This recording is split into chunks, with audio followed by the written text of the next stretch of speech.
Mic check 1, 2, 3, 4. This is a audio test for mic number 7. Mic check 1, 2, 3, 4. Audio test, audio test.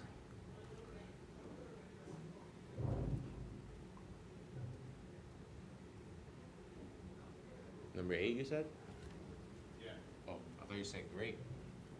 No, number 8. Mic check for mic number 8. This is a audio test for mic number 8. Mic check 1, 2, 3, 4. This is a audio test for mic number 8. Mic check 1, 2, 3, 4. Audio test for mic number 8. Mic check 1, 2, 3, 4. Hold on 1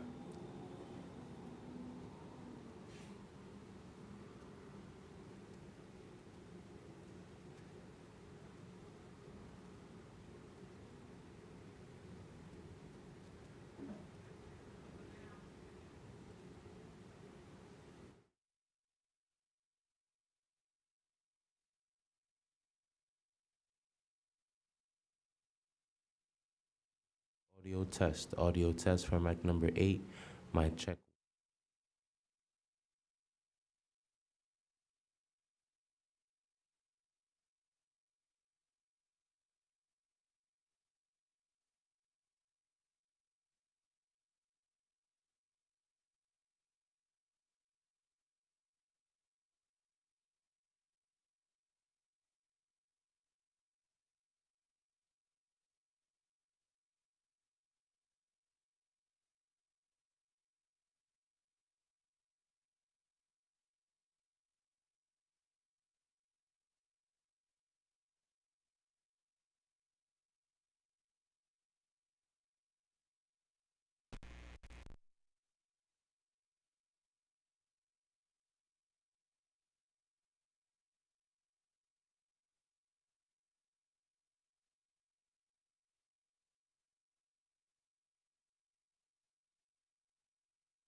Mic test for mic number 1. This is a audio test for mic number 1. Mic check 1, 2, 3, 4.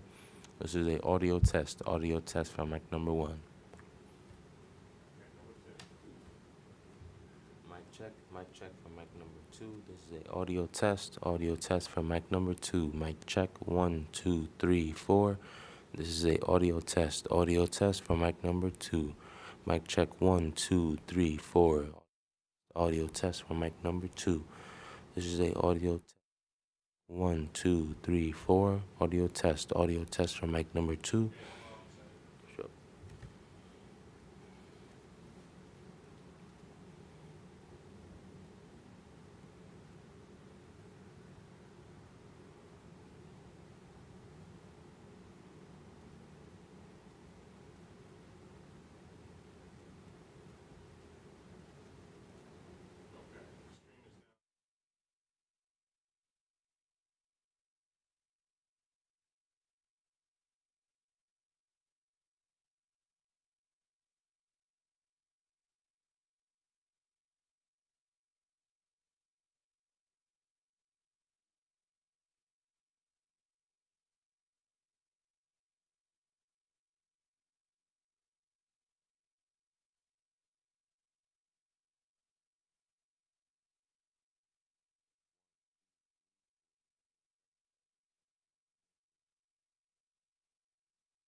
I pledge allegiance to the flag of the United States of America and to the republic for which it stands, one nation, under God, indivisible, with liberty and justice for all.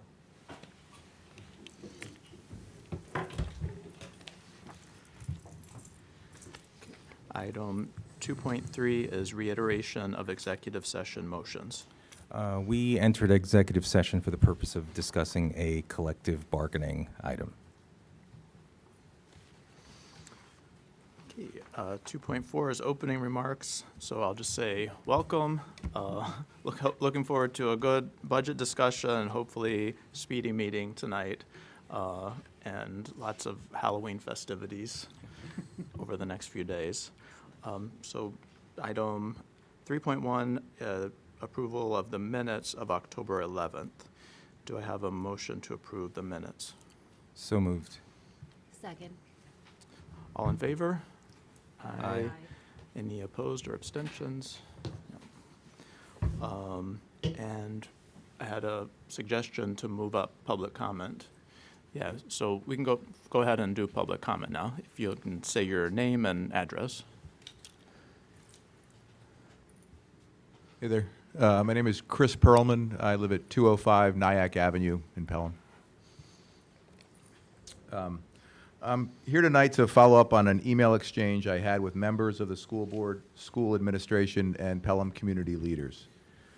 I have been a Pelham resident since 2009. I have two sons, both of whom attend PMHS. One is a senior, the other is a junior.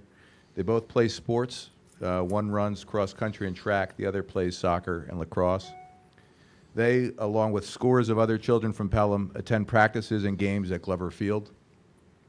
I had reached out to the leaders of the school and community because of my concern that there is going to be a serious accident involving a student walking or biking to Glover Field unless we address the safety issues which currently exist around getting to and from the facility.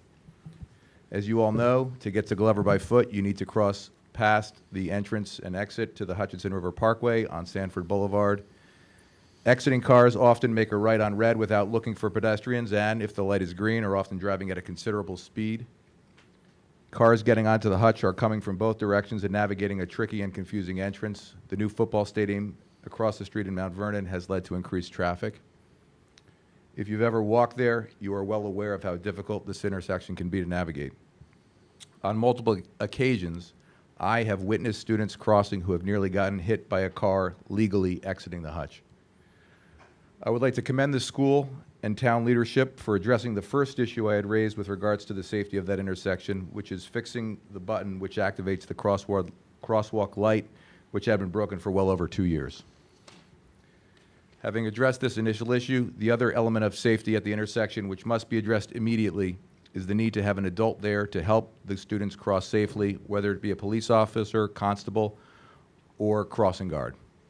It is my firm belief that we should have someone there at all times, that there are any school teams with any organized practices or matches taking place at Glover from the time they enter, typically around 3 p.m., until the time the last person leaves, typically around 8 p.m. in the fall and the spring.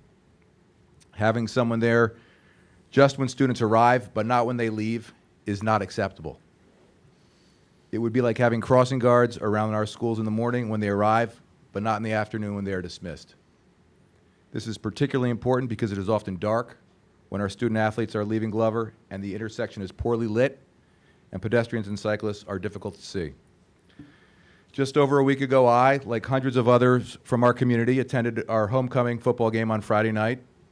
I left just after halftime with my wife and we walked home. As we were leaving, students were still arriving.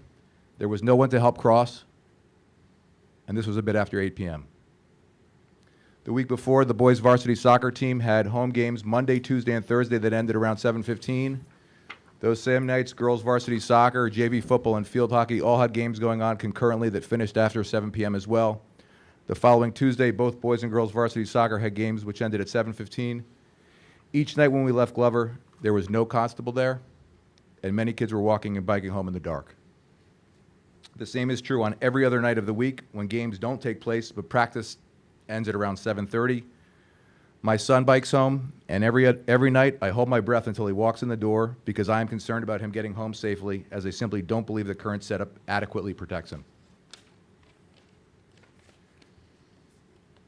Towards the end of the season, we no longer let him bike there because it was just too dark and unsafe. Ironically enough, the changes to the parking procedures, done perhaps to make walking within the Glover facility, more safe, have exacerbated the issue. With parking at Glover more difficult to come by and people encouraged to walk over, greater numbers of people are now at risk, even more people are walking over or biking to the fields. This should not be an issue. We in Pelham are a walking community. Many people choose to live here because of that fact.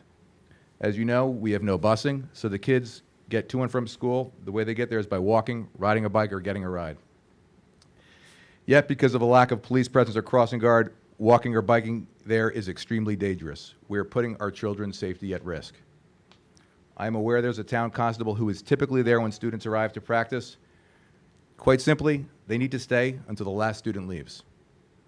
I should also add, while there, they need to do their job and do it in a professional manner. I am told that when the constable is there, they often don't bother to get out of their car to help students cross.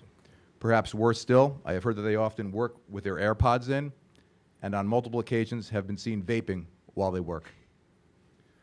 I recognize this is a complex issue with multiple municipalities and groups involved, but it is too important of an issue not to address immediately and with all available resources. Having said that, I would tell all the members of the school board and administration that, regardless of which jurisdiction this intersection sits in, this is your responsibility, and to do so proactively and to do so immediately. If you want to play a sport for Pelham Memorial High School, you need to go to practice, you need to show up for games.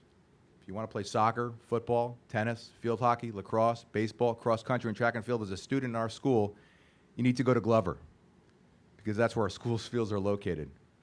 Day in and day out, we are setting our students to activities where the primary way they get there is unsafe. Beyond being unsafe for our students, it's a massive liability for the town and for everybody in this room. I have heard that the feedback from the district has received from the town of Pelham, who are apparently responsible for placing the constable near Glover at the entrance and exit to the hutch, is that there is no flexibility in extending the hours of the constable to coincide with PMHS team games and practices when they end. I do not know whether or not this is true. If it is the case, it is our collective responsibility, and particularly that of the school board and the school administration, to address this. The good news is that with fall sports coming to an end, there's a window of time to do so before heavy activity at Glover starts again in the spring. Lastly, while perhaps this is a pipe dream, from a long-term perspective, it would be great to explore some type of footbridge, either above the hutch or directly into Glover, at the very least over the exit ramp. That's an issue for another time. Thank you for your attention to this matter. Thank you. Thank you very much. And I just want to say I appreciate that you recognize the many issues that we're dealing with there. And we've been working very closely with, in particular, the fire department about the internal traffic. You're 100% correct on that, and really have made strides in improving that. Glad the button's fixed now too. We have upcoming safety meetings. We're going to be looking at this and a number of other safety issues to see if there's more collaboration that we can do to try to continue to improve the safety conditions. Thank you.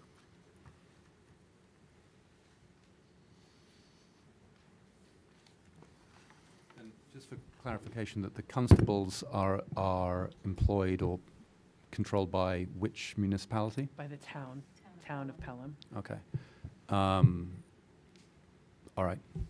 That's good to know. Are they? I mean, you don't know this, but are we talking to them about the constables? Have there been conversations? There have been conversations. I have not heard that exact quote that there's no flexibility. That certainly didn't come from me. I'm not sure where it came from. Yeah. But yeah, we have good lines of communication with the town. Okay.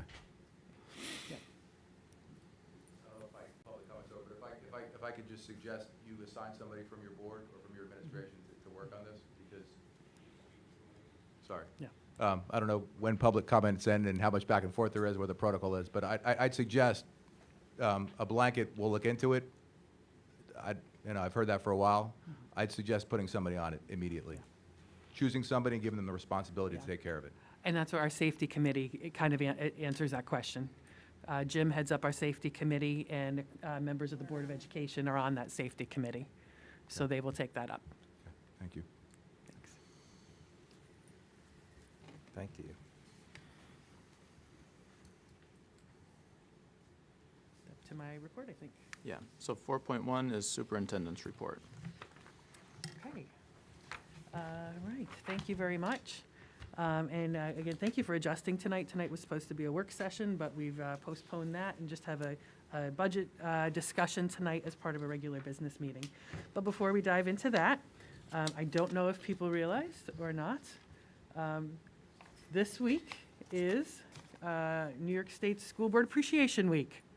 So in your folders, a little certificate of appreciation and thanks from the district for our board members who have the pleasure of coming to this and doing all of our committee work and our board meetings and the incredible amount of time that they invest in being here, all for the large salary of $0. So I do thank you for your, really for your continued work and all the time and commitment that you invest, not for your own, just your own child's benefit, but for the benefit of every child in the Pelham schools. People who run for school board, I always feel like are of a very unique nature, because it is not about politics. It's about kids, all kids. And I think that's just a unique quality about it that I think probably makes it one of the more satisfying public service opportunities. So thank you all for having put yourselves out there and being part of the district and for everything that you do alongside us each day. I do want to read a proclamation into the record that Governor Hochul has made for today. It is proclamation, whereas New York State has one of the best public education systems in the nation, which is comprised of 731 school districts overseen by more than 700 school boards, whose members are the educational leaders in their communities, determining policies that govern the operation of their local public school systems and providing guidance for a statewide school system that serves nearly 2.7 million of New York State's children. And whereas our state's public schools consistently maintain high standards in every aspect of a student's learning experience, so as to best meet the educational needs of all children, and to empower them to become informed, productive contributors to society in an ever-changing world. And whereas we recognize the role of school boards in partnering with school administrators and educators to provide students with a safe and healthy learning environment and ensure optimal opportunities for intellectual and personal growth. And whereas members of local school boards are committed to serving the children and schools of our communities and devote many hours to elementary and secondary public education as they continually strive for improvement, excellence, and progress in education, recognizing that all children can be successful learners. And whereas these dedicated individuals are strong advocates for public education and are responsible for communicating the needs of the school district to the public and the public's expectations to the district, by working closely with parents, educational professionals, and other community members. And whereas during School Board Recognition Week, special activities and programs will be held in communities across New York State. And it is fitting to join in acknowledging the commitment and contributions of members of local school boards who help strengthen our public schools and ensure the best educational experience for our children. I, therefore, I, on her behalf, Kathy Hochul, Governor of New York State, do hereby proclaim September 16th through 20th, 2023 as School Board Recognition Week. So congratulations from our governor, thanks from myself, the cabinet, and our entire district for all you do. Thank Oh, some applause.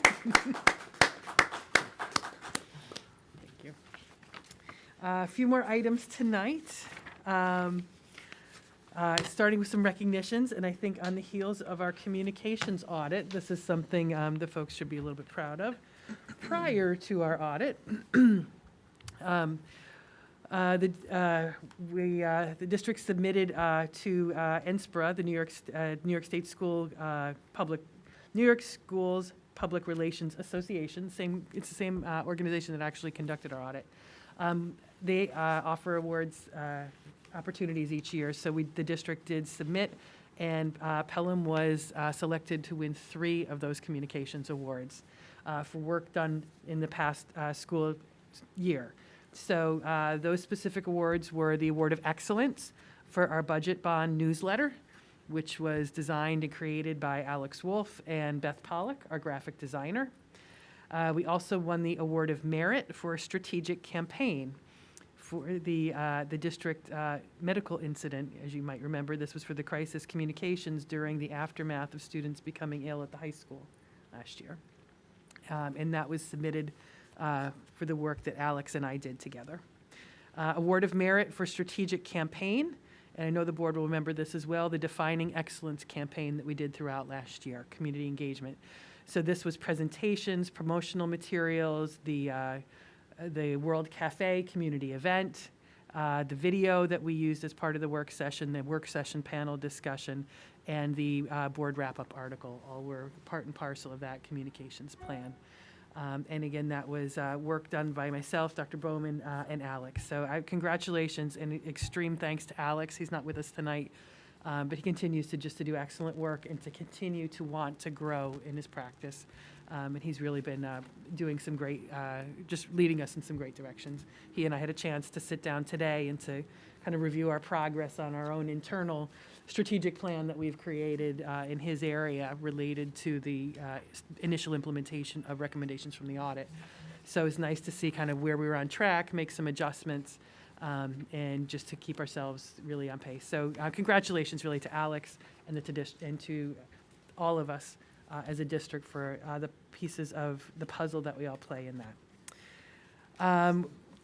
This week, we actually just today, thank you to Pauline, who spent a lot of time putting out some emails today to notify folks. We are so thankful to the community for the folks who stepped up and applied to be on district committees. It's a great volunteer opportunity as well. Tremendous turnout. I don't have the exact number, but we always have far more people that apply that we're able to offer seats to. So we do thank everyone for applying, and those notifications are going out as we speak. We look forward to the involvement of our community and parents in our ongoing committee work. So you should be expecting to see a lot more committee updates in the next few meetings. Another exciting thing, and I'm going to give some credit to a gentleman who's in the back of the room right now, who's here probably just because he had nothing else to do tonight. But some of you may remember we had a ribbon cutting for the new Siwanoy playground a couple weeks back, and we said the second set would be coming in the spring. The second set came this week. So it is installed, the play-in-place foundation is poured. It needs about 48 hours to cure, but it should be ready to go by Saturday, maybe even Friday evening. So I just want to really thank John Condon for his continued diligence in that, really facilitating that work, seeing the window of opportunity weather-wise to see if we pushed, we could get this done. And especially given that all Siwanoy has had to endure with broken slides and really putting up with all that through last year. We're thrilled that they now have both brand new sets installed and ready, up and running. So thank you to Jim's office too for his involvement in that. Thank you to Mr. Johnson for the design on that and working with the PTA. So we're just really excited to have that complete.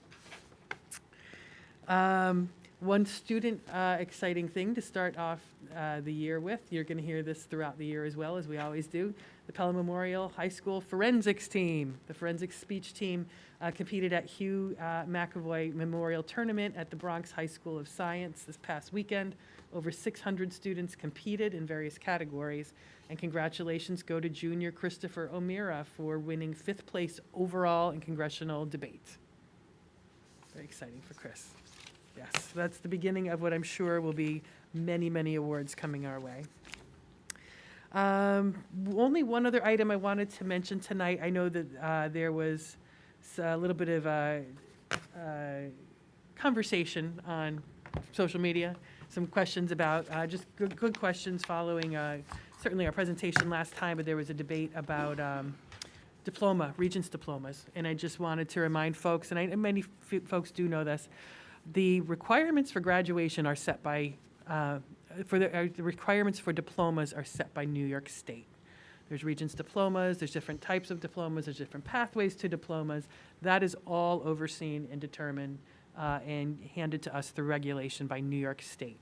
So folks with questions about that, your school guidance counselor, building principal, assistant principal, those are the best people to go to with those questions. There's a lot of nuance to it. When we were all going through school, those of us who went to New York State, it was pretty straightforward and simple. There was, your 5 basics, and then there was a couple other ones if you wanted the advanced Regents diploma. Now there's a 4+1 pathway system, and there's a wealth of opportunities for what that +1 may be. So it really is better than relying on word of mouth and relying on maybe experiences of other people, especially if their children went through school 5 or more years ago. Things have evolved and changed a lot. So I just really strongly encourage folks to go to the school counseling staff. Middle school should be able to answer those questions as well, but high school lives and breathes this. And then there are some local decisions about things, what transcripts look like, grading practices, those sorts of things. Those are local decisions, and those are things can be, questions about that can be certainly addressed to teachers or to our directors of curriculum, building administrators, counselors can answer many of those questions as well. So we do revisit those things frequently, and our goal is always to position our students in the best light, as we want them to be as successful as possible at securing those post-college plans as where they want to be. So just wanted to share that information. So that wraps up my report for tonight, unless there's any questions. Could I just add, while we're thanking John, we had a great event at Glover and the Hutch, and John and his team were super helpful in assisting and being flexible to help us with the cleanup over there. So just wanted to give him a thanks for that too. Yes. And Jim. Excellent. Okay. We can move on to the budget discussion. Yeah, okay, so with that, yes, we're pleased tonight just to offer an early opportunity to have a big picture discussion about, as we head into budget season.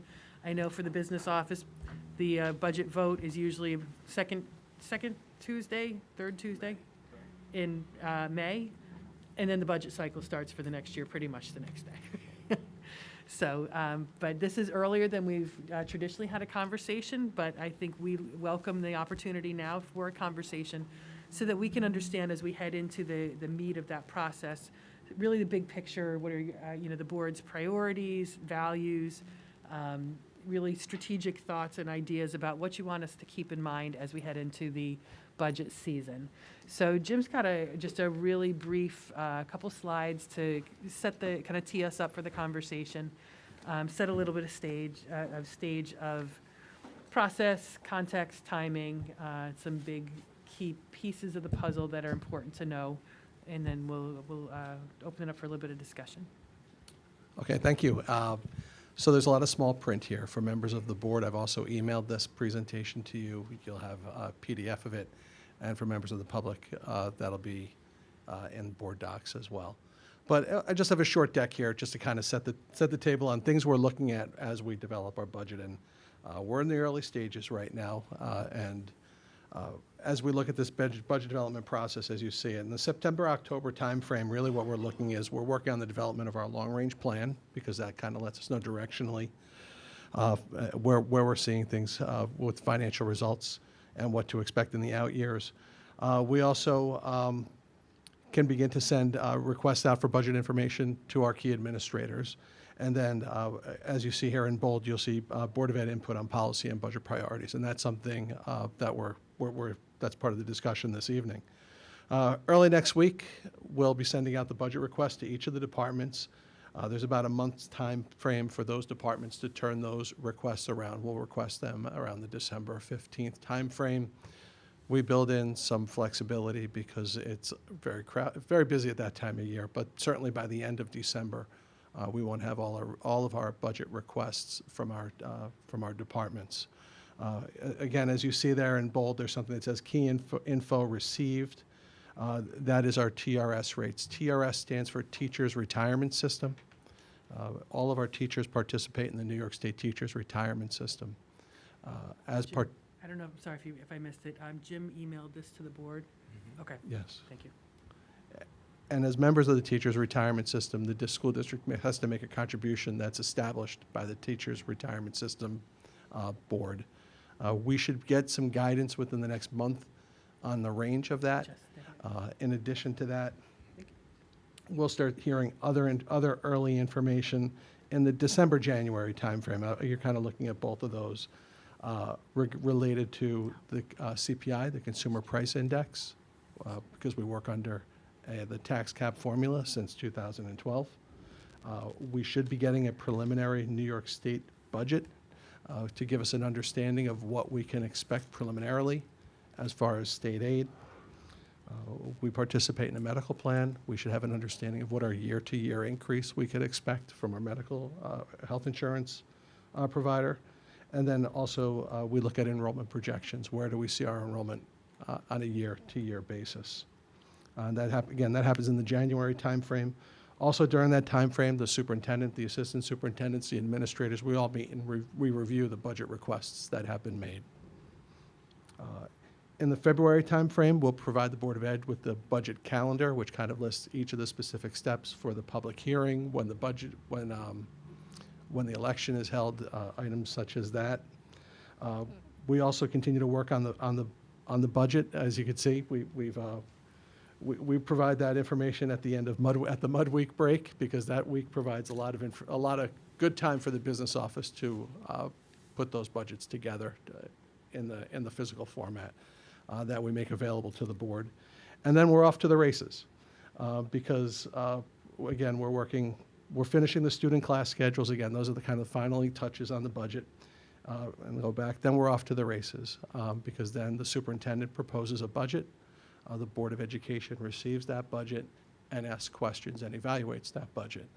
And from the March timeframe, late February, to the mid-April timeframe, that's when the Board of Education and the community has the ability to hear about the budget that the superintendent's proposing, that preliminary budget, recommend any changes, and then to pass a budget to put before the voters.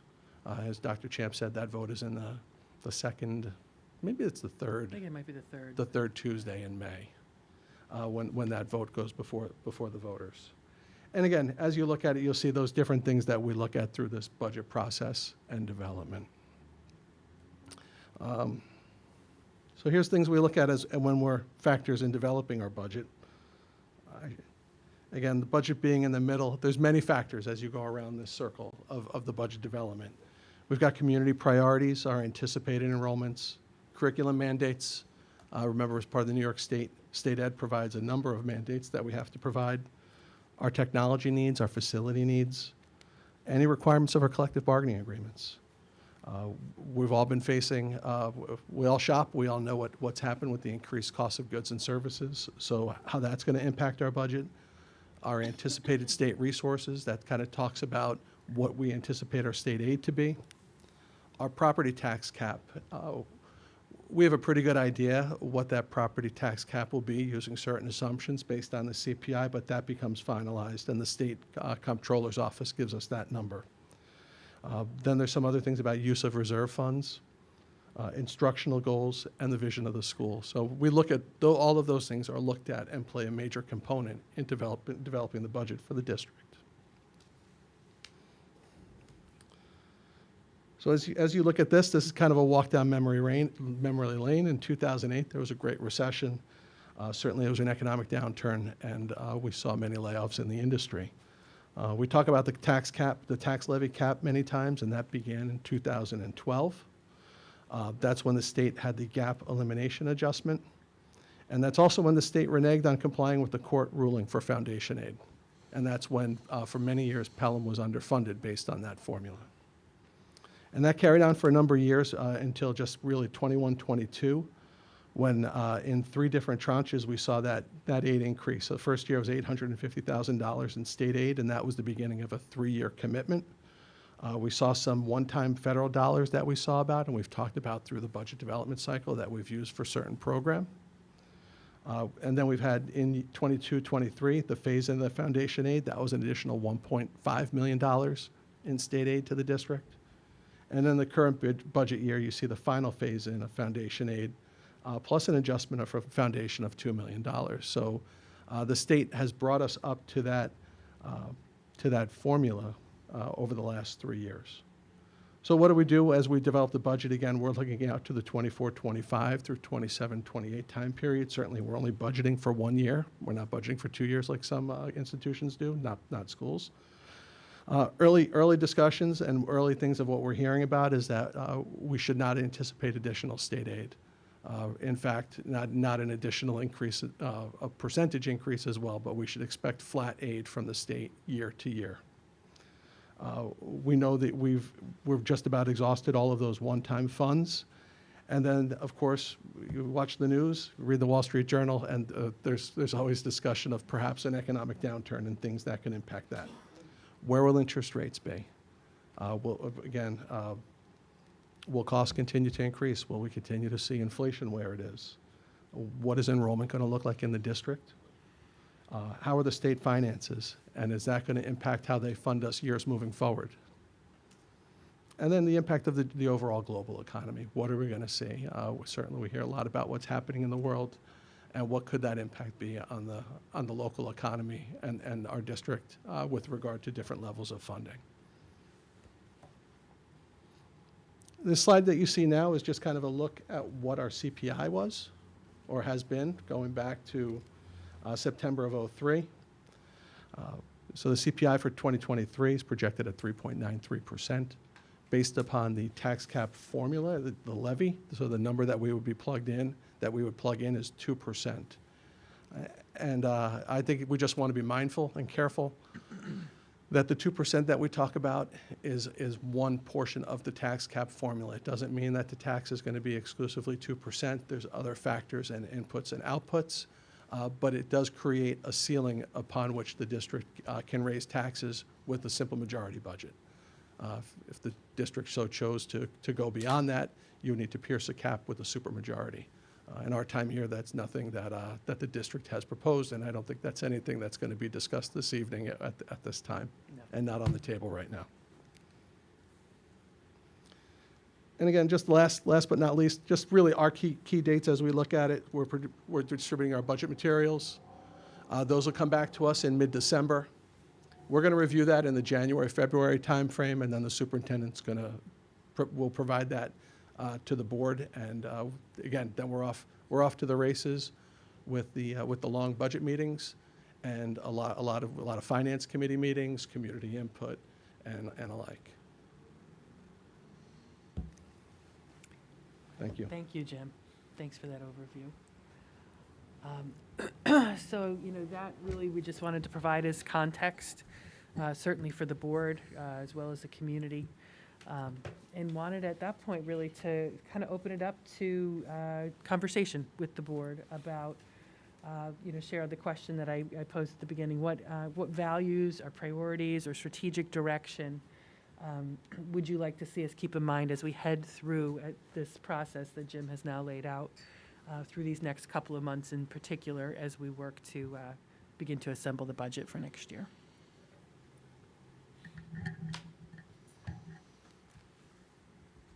I can go first. I'll be on the tip of the spear and go first. So I guess I've got three things on my mind that I'd like to share, and I've said these before, so forgive me if you know what's coming, but I won't give it away. Thank you. But I think I've said some of these things in public, and I'll say them again. So even if it's not exciting, at least it's consistent. The first thing is our what I call OPEX, our expenditure, right, on running the schools. And when you look at the kind of shape of the curve of our expenditure over the last 5-6 years, it's a pretty steep curve. I think everyone sort of acknowledges that, and there are many good reasons for that. But I do worry about the sustainability of the curve as it looks like over the last sort of 4 or 5 years. I think if we maintain that level of growth, then it's going to put pressure on the long-term sustainability of the budget and the financial well-being of the district. And so I think now this year is not the year to be ambitious in terms of increasing our expenditures and investing in headcount, frankly, because the majority of our expenses are headcount. That's one reason why I think we need to pump the brakes on spending this year because of the sustainability. The second reason why I think we need to be quite moderate in terms of our expenditure growth is because this is the strategic plan year. And it would seem sort of putting the cart before the horse if we began to invest in areas before necessarily knowing what our priorities as a district are for the long term. So I think just in terms of timing in relation to strategic planning conversations, that's another reason why I don't think this is the year to be investing heavily in headcount, because I don't know what those areas would be yet. And we as a community are going to work on that over the next year. So that's my sort of first bucket, or first comment. The second comment is, look, in the Finance Committee, we look at long-range plans. We look at long-range projections and what the future could look like. And, I want to make a couple of acknowledgements. The first acknowledgement is, look, I completely understand that when you look out into the future, you don't have to make many tweaks, sort of negative tweaks, unfavorable tweaks to assumptions around fixed costs like healthcare, like retirement costs, like state aid. You don't have to move those in the wrong direction very far, and what is a very healthy picture can quickly become unhealthy. And I acknowledge that having large reserves and generous reserves gives us the maneuverability as a district to kind of navigate those kind of changes in things that we can't control. I also acknowledge and understand that actually finding big, ambitious projects is difficult, for various reasons. One reason is we just don't have a lot of space. Building things is difficult. If we were in Texas and we wanted to extend the cafeteria, it would be probably fairly straightforward. You just knock down a wall and build out, but we don't live in that world in Pelham. And secondly, I think it's hard to find, one-time projects that don't then incur recurring costs to operate the things that we've built. So I acknowledge those things that make the aperture for one-off expenditures and projects from reserves quite difficult. I acknowledge that. But that being said, our reserves are already healthy. I think they're going to become healthier. We're going to wrap up the bond. I think there's going to be money left over. That'll go back into the bank account. And so I think the reserves are going to improve even further than where they are today. And we do aspire to excellence. That's what we do here. And we should be ambitious in terms of the things that we offer our students. We should, we shouldn't be afraid to look at bold, ambitious ideas. And we should be competitive with surrounding districts and districts like us. And so I do think we should think carefully about the ways in which we can use our reserves to improve the education in our district. And the third thing, and then I'm done, I promise, is around measurability. And I know the district is working on a sort of an expression of all the good work that has been done and the wonderful results and the things that we should be proud of that have come out of budget cycles over the in recent memory. So we should continue to do that. I look forward to seeing the results of that, and I think that will be a really good basis for future planning. So thanks for listening.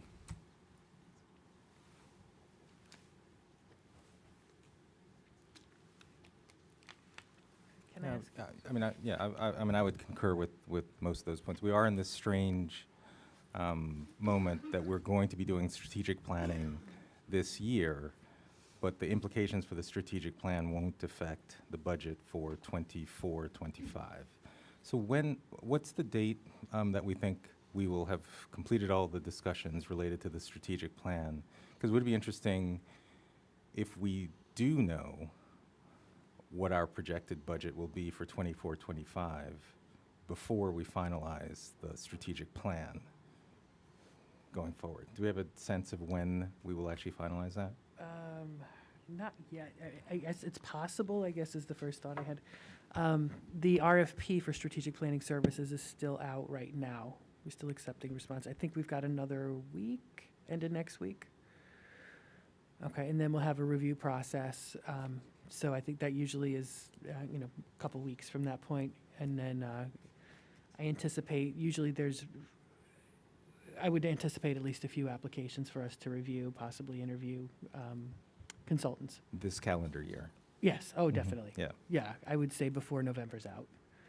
Okay, right. So we'll be in strategic planning by December? I would, yeah, that's, I think, possible. I think it just depends on their process. Yep. But yeah, I think solidly by January. Right. There could be some initial setup or, discussion planning or whatever. Got it. But I would say solidly Yep. by January. Right. So the If not planning sooner. process could be done by May?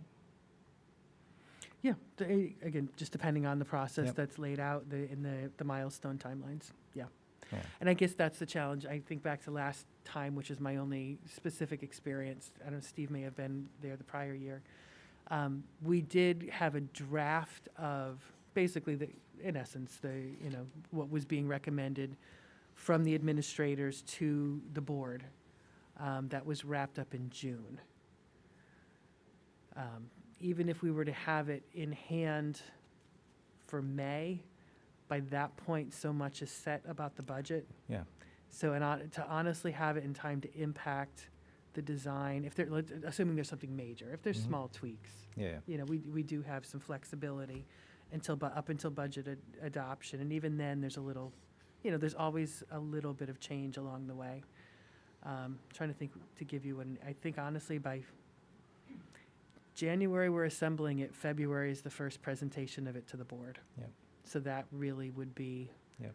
the time frame in which if we saw some significant departure from where we are now, Yeah. and we wanted to try to build it into the next budget, that's probably the time frame. And Yeah. I don't know that we would be far enough down the road. Yeah, and I think that's Yeah. okay. Yeah, and the only friendly amendment I make to Will's agreed being relatively conservative for 24-25 is that we are going through a negotiation for teacher salaries. So that's obviously an anchor for the 24-25. Going a lot beyond that without doing strategic planning seems like that creates guardrails around what we do. Can I just add one thing, and actually it was a clarifying question I had for Will as well. I hear that message about, not launching new plans without strategic plan, and really looking critically at, not looking at growth until we get that strategic plan in place.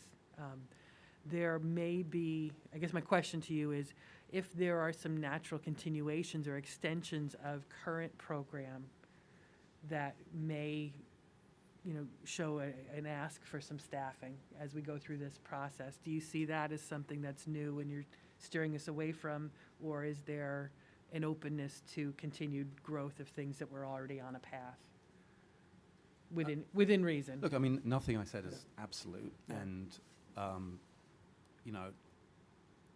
clearly there are great ideas that I'm sure that Yeah. everyone would be supportive of. I mean, to the extent you wanted some directional advice or a directional opinion, and this is only my opinion, obviously, and I look forward to hearing disagreement if anyone disagrees with me. If we want to make material investments in headcount that change the complexion of our budget in a material way, now does not seem like the year to be doing that. But that's not to say that a good idea should be off the table. Thank you. So just to add to that, I think if there's a way to continue with these really exciting ideas and programming, what's the word I'm looking for? Just innovation and growth, being as creative as possible so as to not have to increase headcount. And I know it's difficult. We've heard of some really interesting things that could be on the horizon. And, if it were up to me, we would do them all because they sound amazing. Yeah. But we can't. So I think being able to just look at what, maybe are the top priorities or the things that have been asked for the most, and seeing how can we be creative in not having to increase headcount or keep it at a minimum, That would be one thing.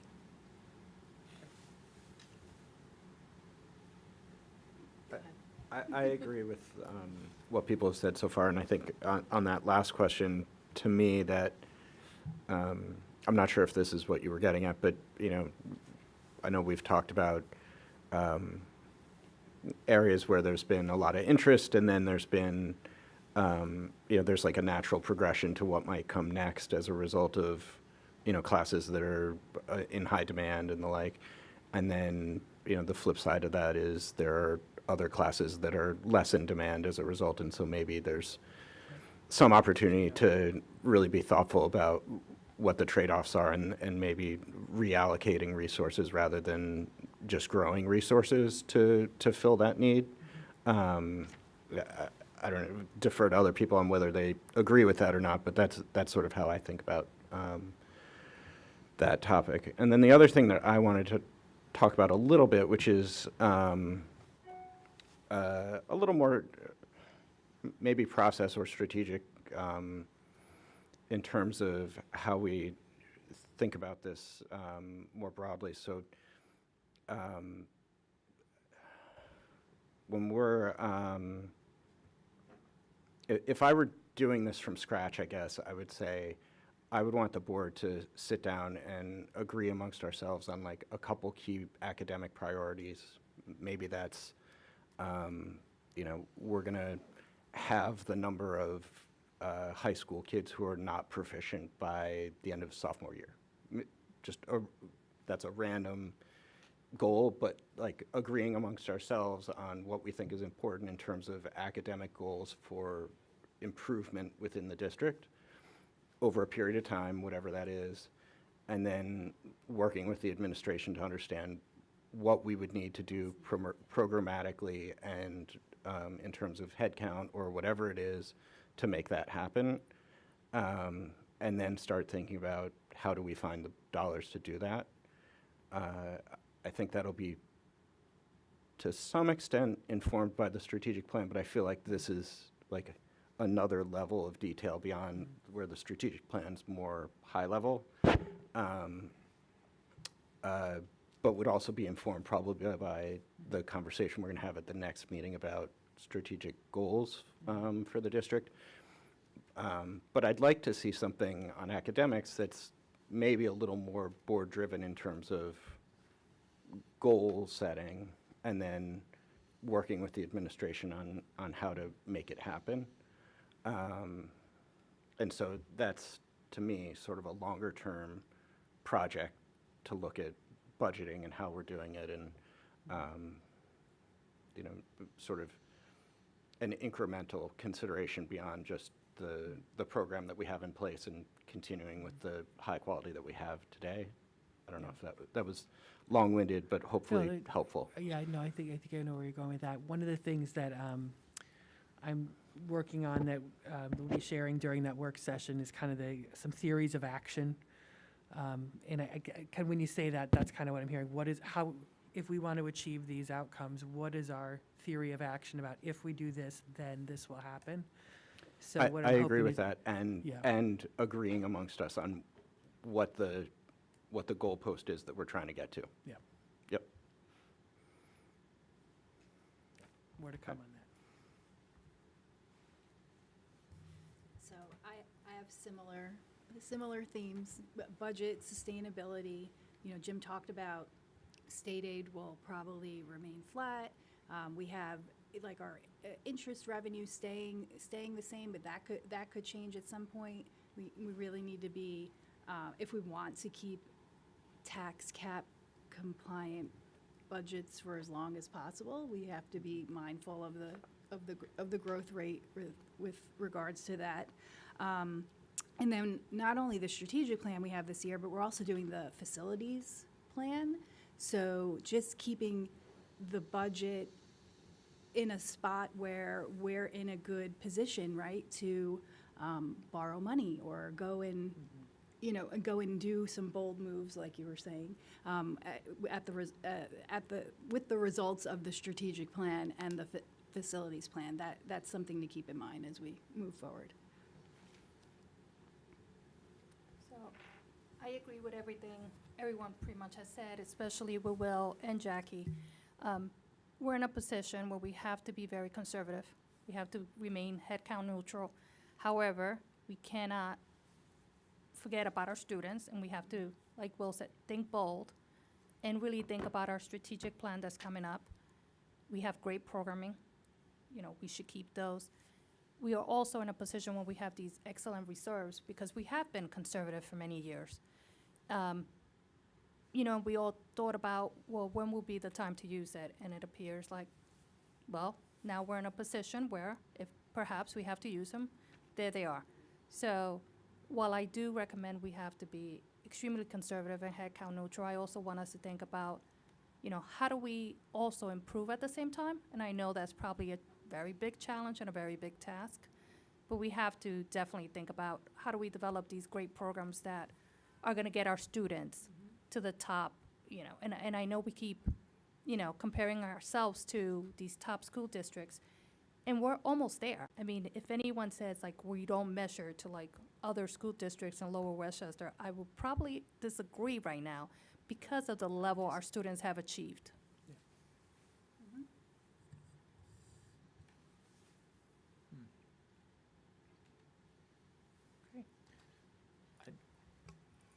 So I know, because we've talked a lot about closing out the bond projects, or you mentioned that, but is there a date when we'll have like a number? What we have to do is, again, close out those contracts, and then we'll have an understanding of what the unspent funds may be. And mechanically, I guess it's probably a good opportunity to refresh people where unspent bond proceeds would go. So unspent bond proceeds fall into an account called the debt service fund, which again, it's like a reserve. It's money in the bank, and it can be used to help diffuse the cost of our debt service. So as you look at, and we have debt service payments every year, and any of those unused dollars can be used strategically to be applied against that. And obviously, when you use that, you're not raising taxes for that particular purpose. So the existing budget that we're in right now, there was a balance in the debt service fund from prior years of $2 million, and that's been used again this year so as to not tax the resident, the homeowner, or the property owners of residents and non-homestead properties. If those dollars go unspent or unused this year through, say, a favorable operating expenses, they're available in a future year, which is good. But the specific purpose for the debt service fund is really to be used to help be applied to the cost of the cost of your debt service.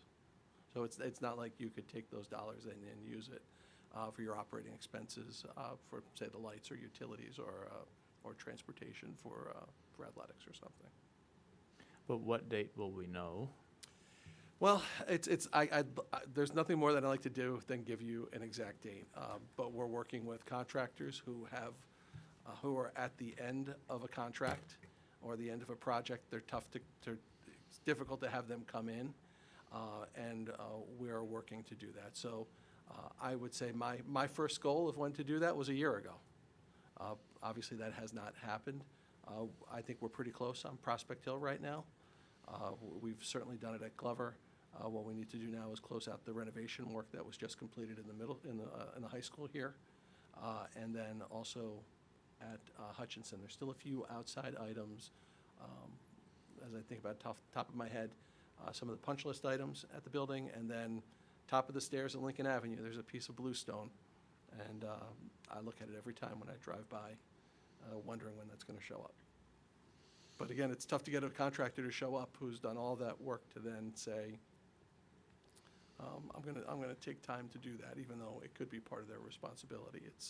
It's that process of just pushing and pushing and pushing. Because we need that information, because that could be millions of dollars It and could really be, yes. change the forecast. Well, it can considerably. certainly help you and help the board and the community as you look. When we get to the budget cycle, we'll have an opportunity to look at the tax cap formula. And as you look at that, it's really made up of two different parts. One portion that really talks about the operating expenses. Again, your day in and your day out expenses related to personnel, healthcare, lights, books, pens, pencils. And then the other part that's related to your capital expenses, which that part of it is not bound to the 2% tax cap formula. So as we talked about, the $2 million, if the board so selected to, you could have asked the taxpayers, you could have asked to tax the taxpayers for the dollars equal to that $2 million, which could be close to a 3% increase. But you didn't, and that's savings to the taxpayer. And we're conscious of all of the sensitivity to that and hopefully the ability to do that. I think we've tried to work really hard in budget management to try to preserve those dollars so that they're available. Is there anything that we can do to try to expedite closing out the project? So I think asking me is a good lubricant to keep it moving, yes. and just in terms of the tax levy percent increase, I think last year was 2.07, I think. Yeah, I can look That it up. sounds right.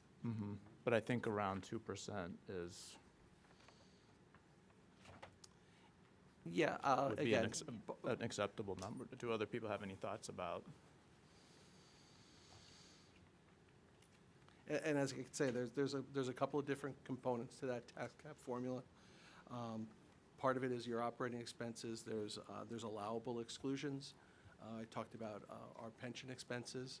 If our pension expenses exceed a year-over-year growth of 2%, so let's say the pension contribution is 10%, if it goes to 12.1%, you'd get a 0.1% exclusion for that portion of the increase, and then that would be part of a tax cap compliant budget. There's also a growth factor that's applied by the New York State Office of Real Property. We don't know exactly what that is, but that's based on economic data related to property transactions that occur in Pelham. And that's a number that's again, one of those numbers that's provided in the upcoming weeks to help us, again, give us a better understanding of what that number is going to look like. As far as an allowable tax increase, that remains tax cap compliant. I think, to me, like a target for the tax levy percent increase should be around 2%.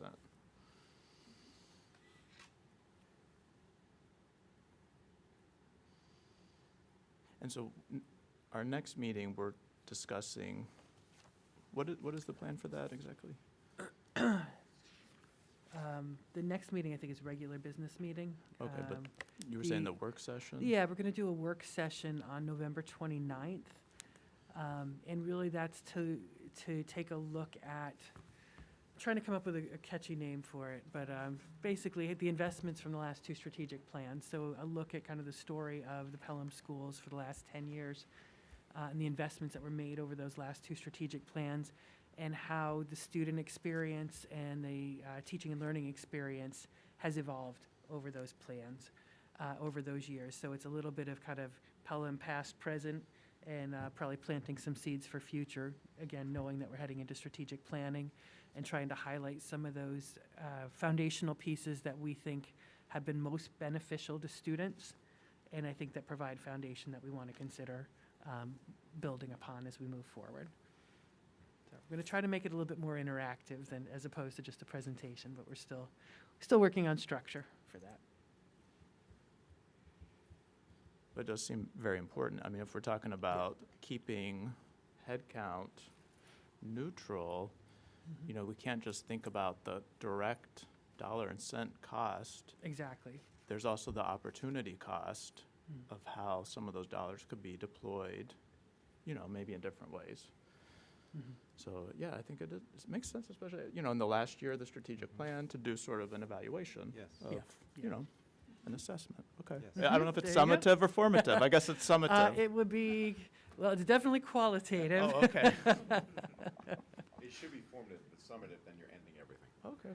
Well, it's the end of the Yes. strategic plan, right? Yeah. Oh, That's my. Okay. How about we'll call it a benchmark point, a point along the way in the process, yeah. And, you know, I think that was what I saw as the kind of the beauty of the last two plans is they were different, but they worked hand in hand. And Steve, I'm gonna recycle it when we do the workshop, but Steve had come up with a graphic at the time, really a bridge from one plan to the next that highlighted where those, the through lines were of, things that were started under one plan that continued through the next.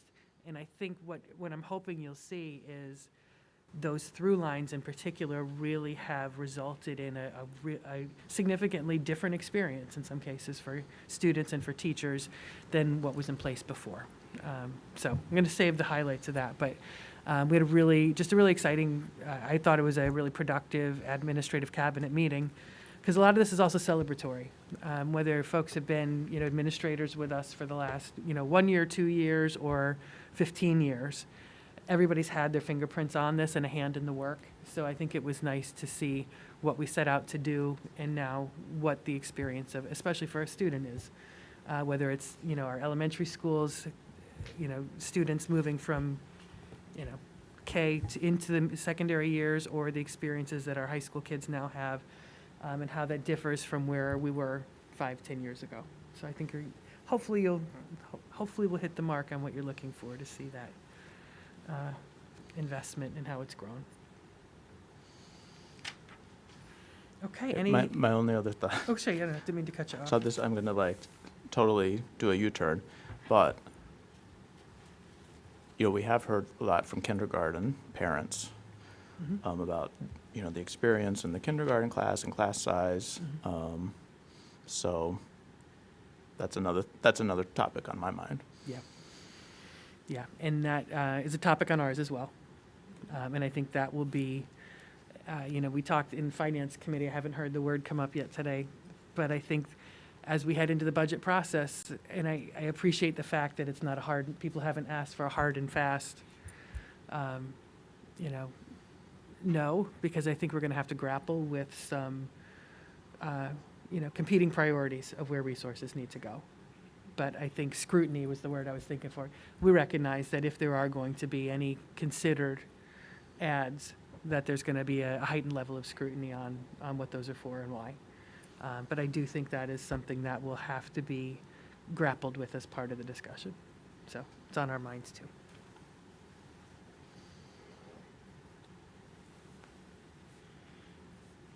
Okay. Last words? Okay, well, thank you very much. I think this is very helpful. I think Jim and I have got a clear picture. We'll compare notes afterwards, double check. But really appreciate the early guidance, and we will do our best to come back and deliver on that. So, 4.3 is Board of Education Committee reports.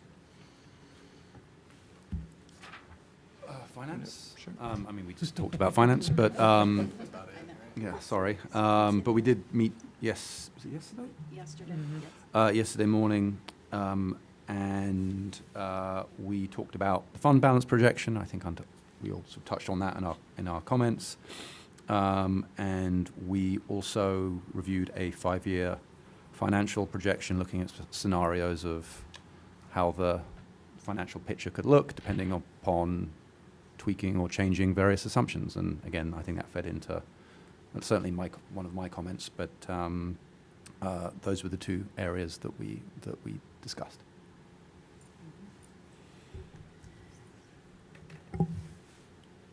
We also had Authentic Learning yesterday, the first Authentic Learning Committee meeting. We went over meeting dates, right, for the committee to meet.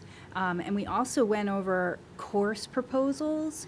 This is the time of year where the administrators and the principals, they bring ideas for new courses for next year. And, we went through them in some detail. It was actually like a great meeting. And I'll just list off the names of the courses. They're still sort of in development and under discussion, but there's a SUPA sociology course. So that is a course where you'd get college credit. A songwriting course that would be part of the English department. AP Computer Science A. So there's already AP Computer Science basic principles or principles, and this is like the follow-on AP course to that. Ninth grade Discovery Transition, which is my understanding a course that would help kids adjust to high school, the transition between 8th and ninth grade, and then a senior internship program potentially. So interesting. And, related to the finance discussion, some of those, they had already went through how, if some of the courses would require additional headcount, or could they have a teacher who's already in place take on that course. So they're thinking through that now. Okay. In policy? In the policy section. What's that? In the policy section. We'll do it, wait. Yeah. Okay. I think that was Assistant it for committees. superintendents. Yes. We'll do it during policy section Yeah. of the agenda. Oh, there's, okay. Yes. Assistant superintendent's update on authentic learning, so we're not doing that Yeah. tonight. Never mind. Assistant superintendent's update on the whole child. Good evening. So just in special education, our elementary ICT coach was here just yesterday. Our secondary ICT coach is here tomorrow. So we're busy working with the consultants. The goals for the visits really are to work on the practice of the models, the use of co-planning templates, how to create barrier-free lessons, heterogeneous groupings. So they do classroom visits as well, so they could observe the teachers in practice and offer feedback as well to them. So they're busy. Our next visits will be in December. Last Friday, Mr. Lau, Dr. Ribeiro, and I attended the Tri-State Special Ed Consortium meeting. Tri-States, as you've heard, is a consortium not just of Westchester, but Connecticut and New Jersey schools. So it's a good opportunity for us to get together to discuss trends and hear what's happening. The main topic of discussion was the aging out students, the change to 22, which I've shared with the board previously. And the impact of what everybody's anticipating that might be. This is currently an unfunded mandate from New York State. So this typically involves our students with disabilities who are alternately assessed, so what you might consider our foundations of learning students. And the implications are different from just a program planning perspective. We don't see impacts for us right now for that. Our numbers are small. It's not like we're creating additional sections. But where we did talk about is there are moments, and we do have some students that their needs are greater, that they're serviced out of district. And we get state aid back for those students. Typically, it's something through what we call stacking. And right now, there is no plan. If a student stays till 22, that we're going to get that aid back. So that's the big topic of discussion. What we're trying to do as a group is lobby through our Council for Administrators of Special Education, talk to New York State Education Department, asking superintendents as well to talk to the State Education Department about the plan. And what is the plan? And I think the unfortunate part of this is an offshoot that the adult system is very lacking in resources right now. So there's been a pushback for school districts to absorb the support for these students who there aren't a lot of resources on the adult side. So right now we're in a good position. It's not going to impact us for several years to come, but just something to share that's another fun fact as we think about budget and future projections. Also, last Tuesday, I attended it's a crisis response team consortium that we're also a part of with Southern Westchester BOCES. Pelham joined last year. It's part of a crisis team of other districts in the county. There's about 17 school districts that are involved in that now.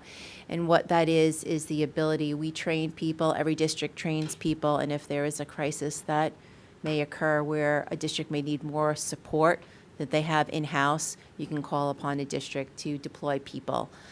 So, for example, last year, Eastchester went through something that they needed a lot more support that they had available with their in-house resources, and team members from other districts were deployed to be a support. So it's a good model to be a part of, good opportunity for our staff to get trained on important topics when it comes to crisis and how to be prepared for them when they occur. Also, responsive classroom. We had our second one-day workshop training this Monday on sustaining momentum.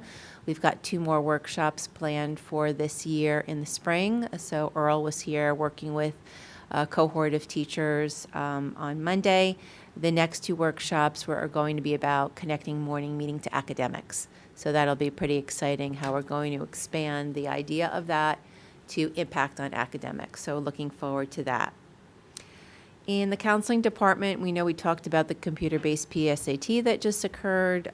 Those scores for sophomores and juniors will be released through the College Board in batches beginning November 6th. So when those scores are ready, they'll be posted on the College Board websites, and students will be, and families will be alerted directly. I'm sorry to interrupt you. Yes. How are they batched? Like, do you know? College I know Board. I'm asking for Yeah, a friend, I my think daughter. I don't know how College don't Board tell us. decides Yeah, yeah. how they release things. I Yeah. guess it's Yeah, I based didn't on mean to how they're interrupt. doing things internally. And I'm not sure how that's going to work this year based on the fact that it was all computer-based testing.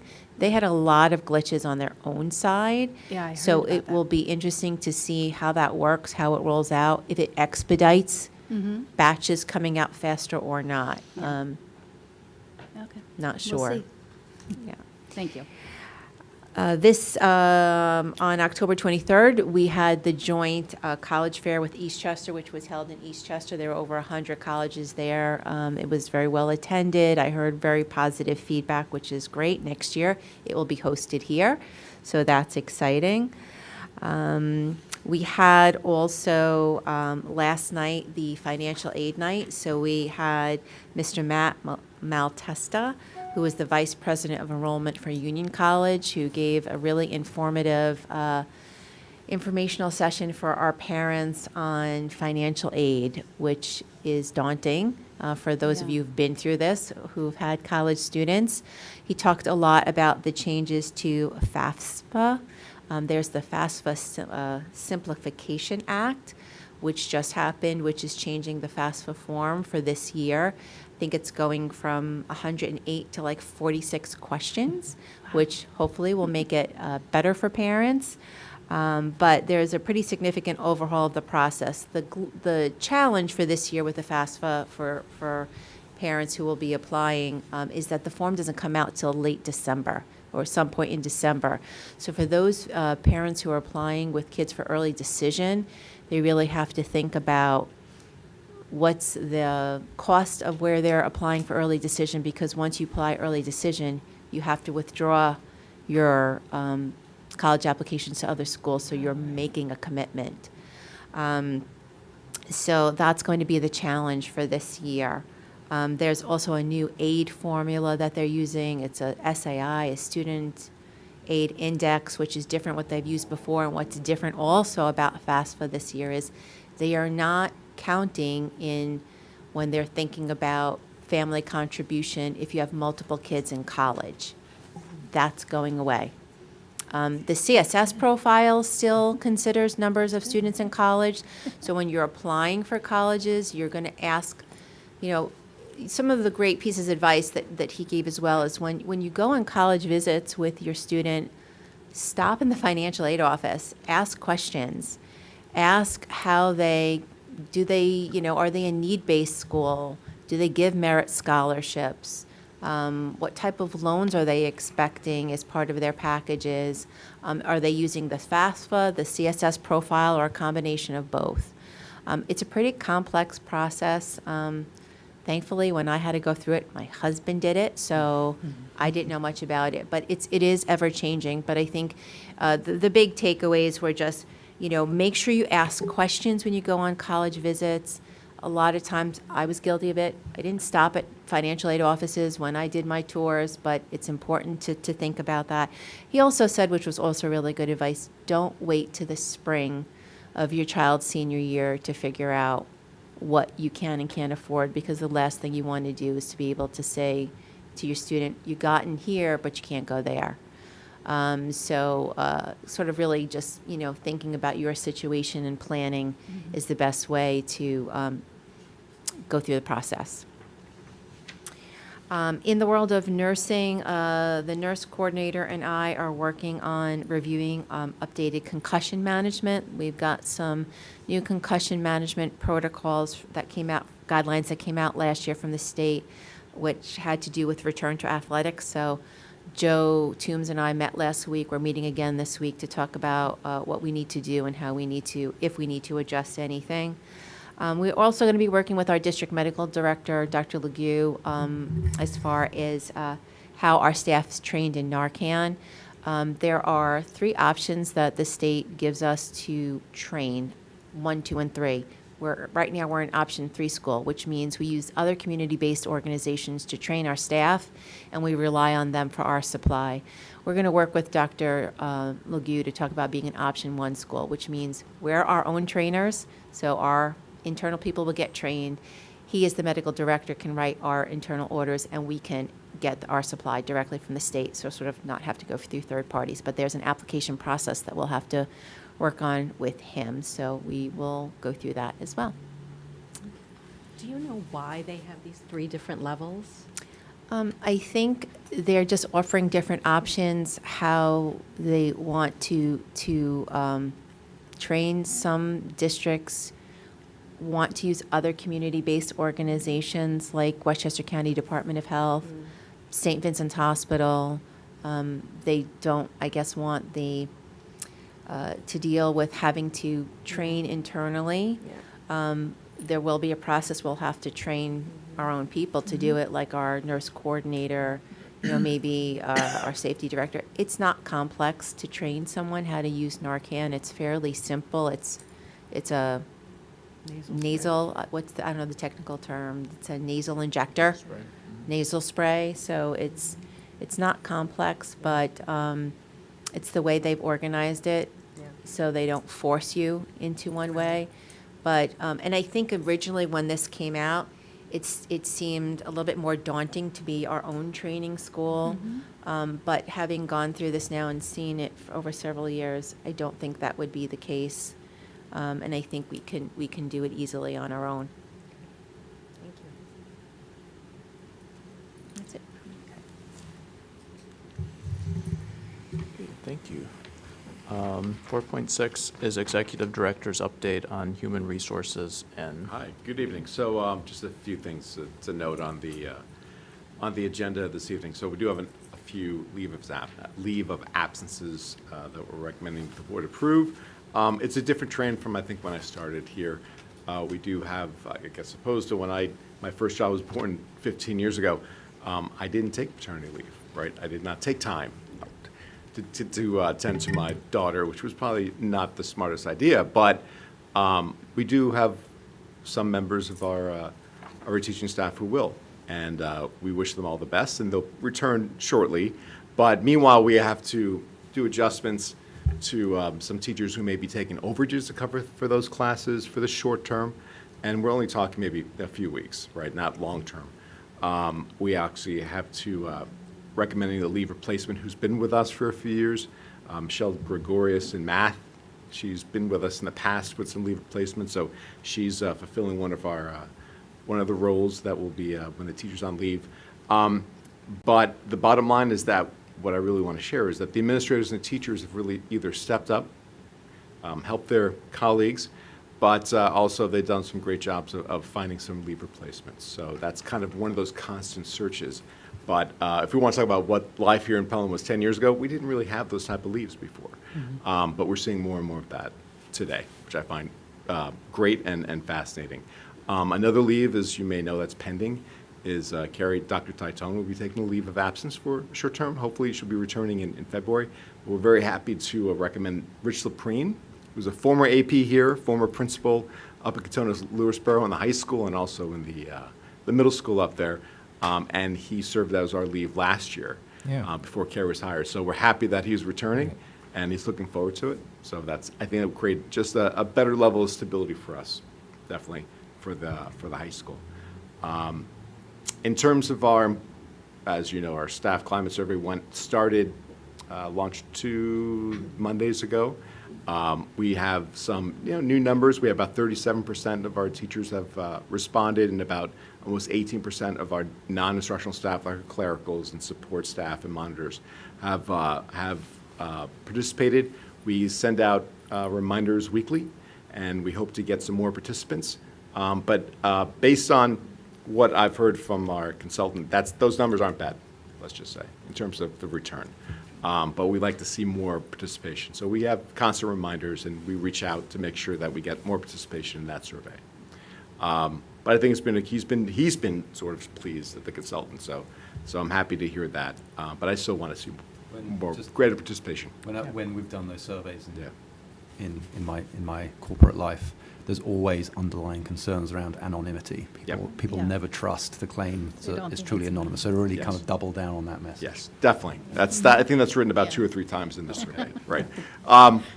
Which is true, because we have no idea. It's not a Google survey, right? So it's No. not something that, Yeah. are you collecting the email addresses? Right, We're and not. my understanding is we're not even going to be getting the raw data. We're going to be Yeah. getting a report with an analysis of the data. So that's an added layer of Yeah. anonymity. Yeah, so I think it's a good start, but we'll see improvement over time as well. And then this week, the new teachers will be meeting again. We meet with them monthly. And on Thursday afternoon, we'll be talking about the frontline management system, talking about how they collect and how they actually submit their attendance. It's a professional learning module, how they submit for course approvals and different workshops through the different BOCES that we may have. We're going to talk about the classroom observation experience, and also Principals Jeanine Carr and Rachel Garcia. We want to thank them they're going to be joining us to talk about parent-teacher conferences and also the elementary report cards specifically. So that's just a little bit of what's happening in my world. Great. So can I just say something about the survey? Yes. The first year is always the hardest year for Yeah. people to kind of, get a feeling that this is anonymous, that their data or their, Trust. whatever they're saying is not necessarily going right back to a manager. So, those numbers are right in line with a first-year First year, survey. And hopefully, when we launch this next year, we'll see a substantial increase, especially if we take action with what is said today Sure. for next year. Yes. Well, that's good to hear. Thank you. All right. Thank you. Okay, and finally, Assistant Superintendent's update on finance and facilities. Anything? All right, I'll try to keep it brief. I think we had a nice discussion earlier about our upcoming work plan. Talk about some safety issues. We had some nice training today at this campus with threat assessment teams. A consultant from Alteris spent the morning providing that training to those teams. So that was in our PPS group. So that was really terrific. And again, we're working to continuously expand and build our capacity as a district. So we're very grateful for that. This evening, we've got 2 treasurers' reports for July and August. Of course, now we're pushing those forward now that the board has accepted the end-of-year audit for the 2023 fiscal year. Included in that, and also included with the audit is the reserve report, but we have the completed reserve report in that treasurer's report, the August treasurer's report as well, and that's been provided to the board. We worked with Friends of Pelham Sports regarding the weight room renovation project. We've got a regular dialogue, and we're working on hopefully securing a grant as well through Assemblywoman Amy Pollin's office to help defray some of that cost. And that's some work that we have to do. We're familiar with the process. We've done this before, and we're gonna work with them on that as well. Hopefully, to see some early changes in the February timeframe, with hopefully getting one room in progress. The other room's going to require a little bit of a heavier lift due to the HVAC requirements and use of space, so it's going to have to go through State Education Department. Timeframe on that would probably be the summer timeframe, but again, we're meeting regularly, and I think we've got very good open lines of communication there. And that's about it tonight. Jim, can I ask you a question? Yes. A few weeks ago, maybe last week, there were some people working outside the doors. Was that part of the grant that we received? That was not part of the grant. Actually, what that was part of is our access controls that we have throughout all of our buildings. When the original system was put in, more than 7 years ago, probably about 10 years ago, part of that system was wireless and part of the system was wired. In that time period, in the last year and a half, the wireless portion of it has failed in some buildings, leaving the doors in a locked position, so they're not leaving us in a precarious position. But it makes it very inconvenient for people that want to come in through certain doors using their access controls. What we're looking to do is to hardwire all of those doors. So what you've seen is those people hardwiring those wireless access points with the idea that we're going to have an updated system and it'll last a little bit longer. And I wasn't happy with the reliability of the wireless system, and probably due to the age and the difficulty in getting parts. So we're very close to turning on the new wired system, and that includes some of our gates as well. Some of our gates we've dug trenches, we've got conduit running, and we really want to have all of that hardwired, greater reliability for us.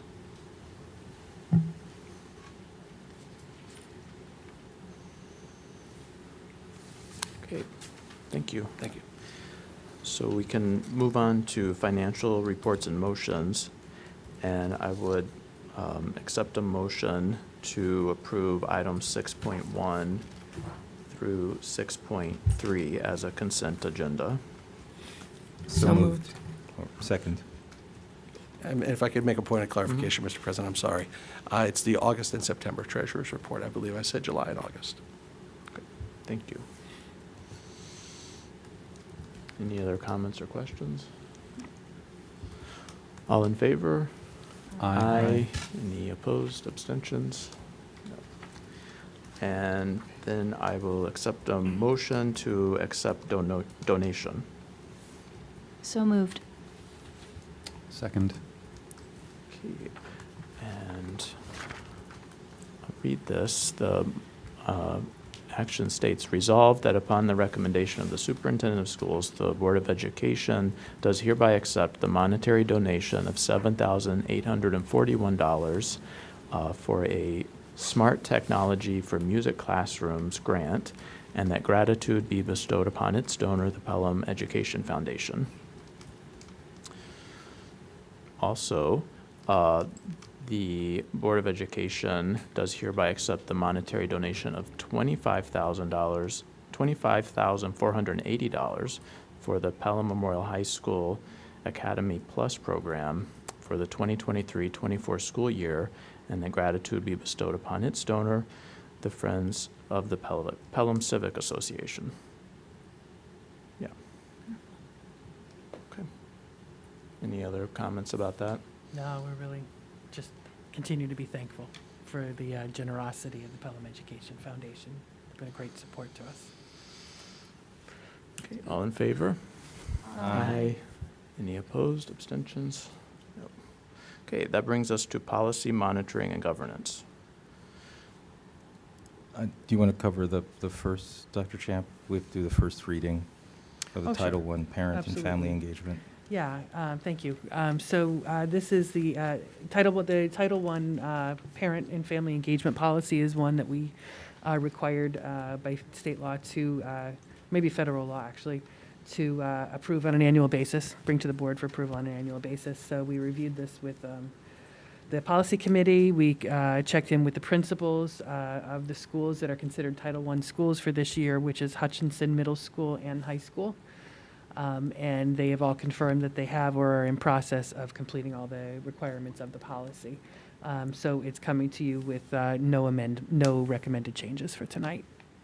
And just so folks know, as far as Title I, the way that works, we are issued, we're allocated federal funding that Dr. Bowman's office applies for each year through New York State Business Portal. And as part of that process, we determine which buildings are considered Title I buildings. So to do that, it's as simple as taking the average of the free and reduced lunch rate for the district, and then identifying which buildings have a higher percentage of students than the district average. And those then become your Title I schools. So those funds are then allocated to those buildings. It's, some years the middle school has been included. It's been a while since they have, but they are included this year, and high school as well is sometimes in, sometimes out. They are in again as this year as a Title I school. Yeah, and it's a first reading. Yep. If there's any questions, let me know. Okay, thank you. Okay. And there were two other items, neither of which we've decided are policy as yet, but the first was a discussion about cell phones. There's been a lot of discussion about what's the impact of access to mobile digital devices and social media during the school day for students. And today we have different practices at our middle school and high school. And some of the larger discussion going on across the country and in New York, I think is just accelerating. Some of you may have seen, I sent it to all the board members, but just yesterday, 30 state attorney generals filed a federal lawsuit against Meta, including the New York Attorney General, alleging that the company violated federal child privacy protections by knowingly making their social media services more addictive and lying about the effects of their services on children's mental health. And then just 2 weeks ago, New York State unveiled a bipartisan bill to protect young people under 18 from potential mental health risks by prohibiting minors from accessing algorithm-based social media feeds like TikTok and Instagram unless they have explicit permission from their parents. And all of this is on top of a growing movement, I think nationally, in which schools are reevaluating whether or not to allow kids to be able to access digital devices during the school day, just given the documented impact on distraction, focus, bullying, mental health issues. So we really just started an initial conversation. Again, right now we don't have explicit policy, it's more practice at both the middle and high school. And so I think we want to kick off an inclusive process where we invite lots of different stakeholders, especially from the middle school, where today there's essentially a ban on digital devices during the whole day. Yeah.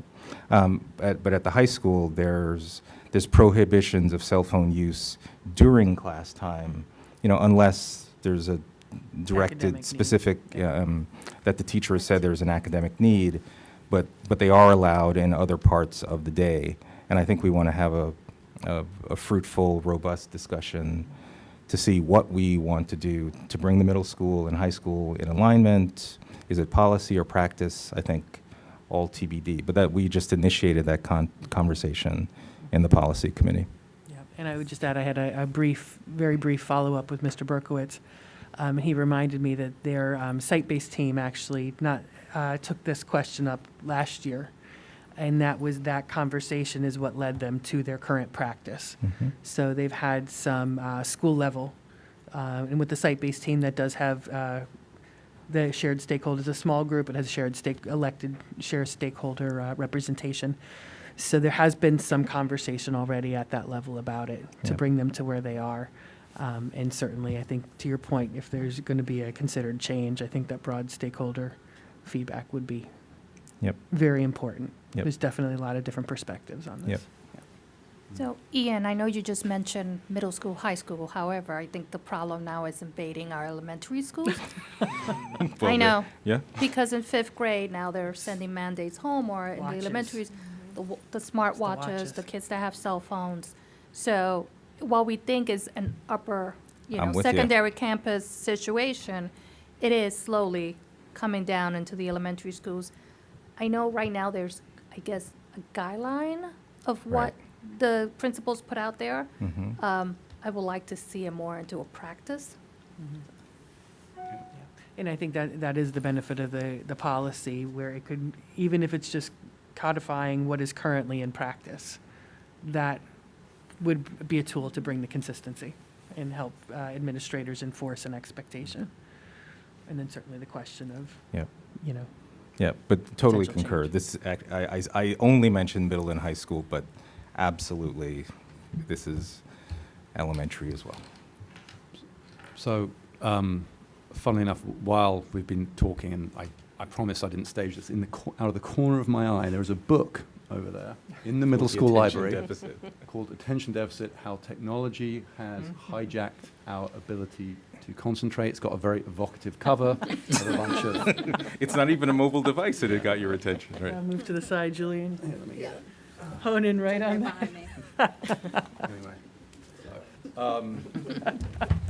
Interesting. No, but in all seriousness, what is the sort of mechanic for bringing in or having a inclusive discussion, hearing different stakeholders' opinions in a way that can then have a very kind of crisp outcome? Is that in a meeting like this? Is it within the policy committee?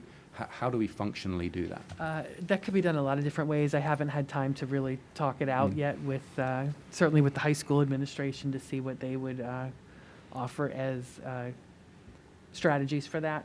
But I think we can certainly, if you give me some time to talk Sure. with them, we can come up with something. I do know that this can be a very hot topic for all the reasons. Yeah. But let me do some work on putting together some sort of approach to that.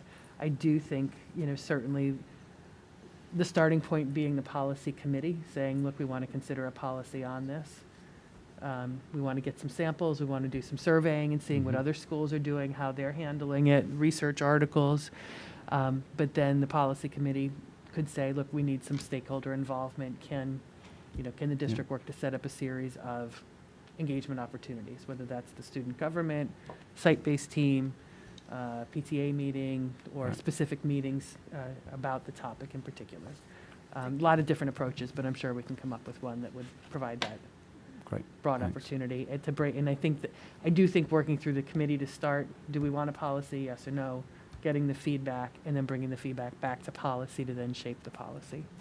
But I think it is important that we get those voices, because the other detail that Mr. Berkowitz reminded me of is when the high school vision work session was here, there were some, as Ian mentioned, some teachers who did articulate a real desire for the students to have the phones accessible for use in school, especially, I remember it being science teachers in Yeah, it was particular. a physics. And Yeah, measurement. because of measurement the in data particular. collection and various tools on it that are far superior than anything they're going to Yeah. have in the classroom.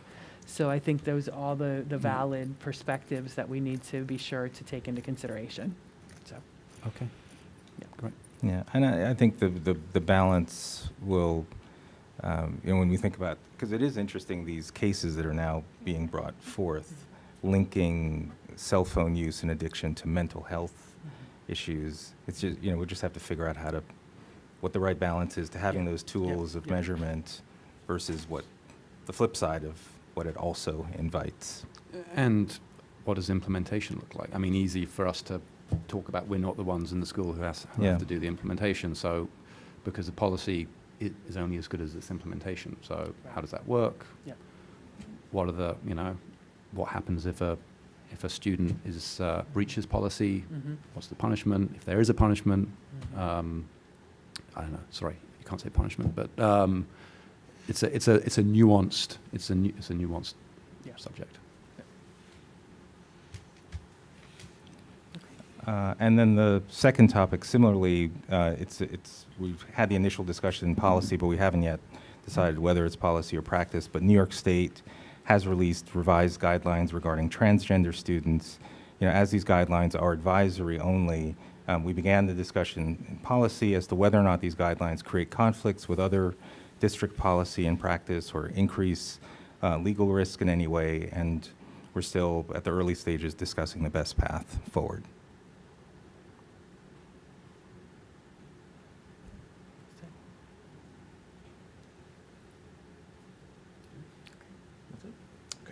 Thank you. Okay, so we can move on to superintendent's personnel recommendations. And I would suggest that, or accept a motion to consider items 8.1 through 8.3 as a consent agenda. So moved. Second? Okay. Any comments or questions? No, nothing specific. Okay. All in favor? Aye. Any opposed or abstentions? No. And, okay, so I'll next accept a motion to approve a parent member to the Committee on Special Education. Tracy can explain. Would you just provide a brief explanation of what that is? While it's not a requirement, parents are allowed to request parent members to be a part of their meeting. These are typically parents who are residents of the district and had a child that had an IEP within the last 5 years. They go through a training to be a parent member, and they're there to be a support to a parent during a CPSE or CSE meeting. We have several, and if a parent requests for a parent member to attend the meeting, we kind of rotate through our list of parent members. So it's always helpful when we could add to the list of volunteers. Okay, so do I have a motion? So moved. Second? All in favor? Aye. Any opposed, abstentions? No. Anything for new business? Okay, then I will accept a motion to adjourn. So moved. Second. All in favor? Aye. And it's unanimous. Okay. Okay, thank you very much.